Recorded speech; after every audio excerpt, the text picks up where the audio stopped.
Okay, so we are on Sonnet 29, and to me, as I said, it's the best sonnet ever written. So we're going to go through line by line. I'm going to explain it, and then I'm going to read it to you. It's so good. I have it memorized. I can even do it interpretive reading if you'd like. Okay, so he starts out. He says, "When in disgrace with fortune and men's eyes." So when I'm in disgrace, fortune means with what's going on in my life. Everything's going against me. My business is bad. My relationships are bad. My life experience is bad. And I am disgraced. People are thinking he's a loser.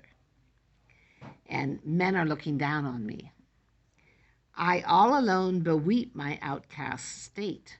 So he says, I'm by myself and I'm crying. And I'm thinking nobody respects or likes me anymore. I trouble deaf heaven with my bootless or useless cries. So he tries to pray. He says, oh, God, I'm so miserable. Everything's going wrong. Will you help me? But it seems like heaven is deaf. And I look upon myself and curse my fate. So he picks up his mirror, and instead of saying, come on, you can do it, you're an overcomer, he says, you are a jerk, you are a loser, you are a failure. And he curses himself. I hate myself. I have no hope. He's very depressed. Now, the first 4 lines are basically telling you this is his condition. He's miserable. Okay, 5th line. Wishing me like to one more rich in hope. So his mind has gone from poor me, to jealousy. Like, I know this guy, he's so optimistic, he has so much hope. Oh, I wish I was like him. Featured like him. So what does featured like him means? If you want somebody else's features, what are you referring to? Their looks. Yeah, so he's thinking of it. I imagine him just, thinking about all of his friends, like, oh, that guy, he's so optimistic, I hate him. Oh, that friend, he's so good looking, all the girls like him. I hate him. I wish I looked like him. Okay, featured like him with friends possessed. Now, these are all different people. So he's now thinking of a third friend and saying, everybody likes him. Everybody thinks he's great. Nobody thinks I'm great. Everyone thinks I'm an outcast and a loser. Desiring this man's art.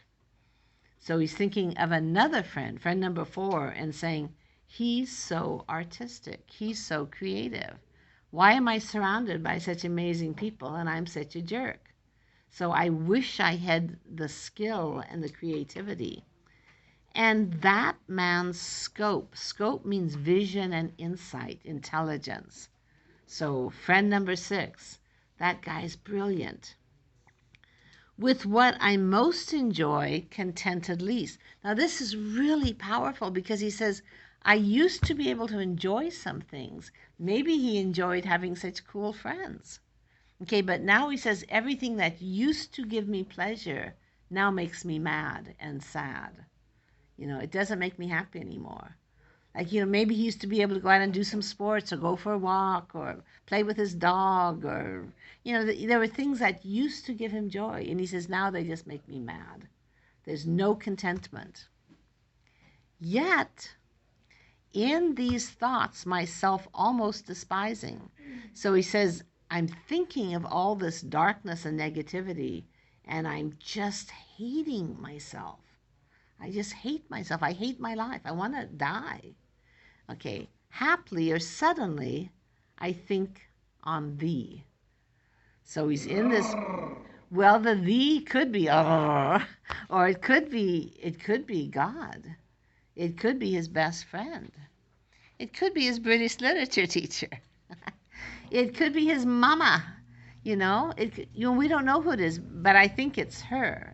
These love sonnets are all pretty much consistently to the girlfriend.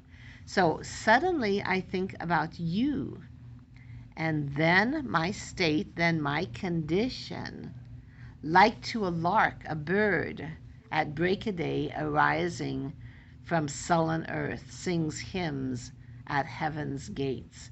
So there are birds like a lark that as they go up, they sing. There's nightingales that only sing at night, there's owls, nocturnal, but there's some birds that as they fly upward, that's when they sing. So he says, like the lark that in the morning flies into the sky singing, that's what's happening inside of me. This joy starts rising up. For thy sweet love remembered such wealth brings, that then I scorn to change my state with kings. So, do you understand what he's saying? He's saying, when I think about your love, who you are, that I have you in my life, then I wouldn't change my position with anyone. Not with my smart friend, not with my artistic friend, not with my optimistic friend, not even with a king.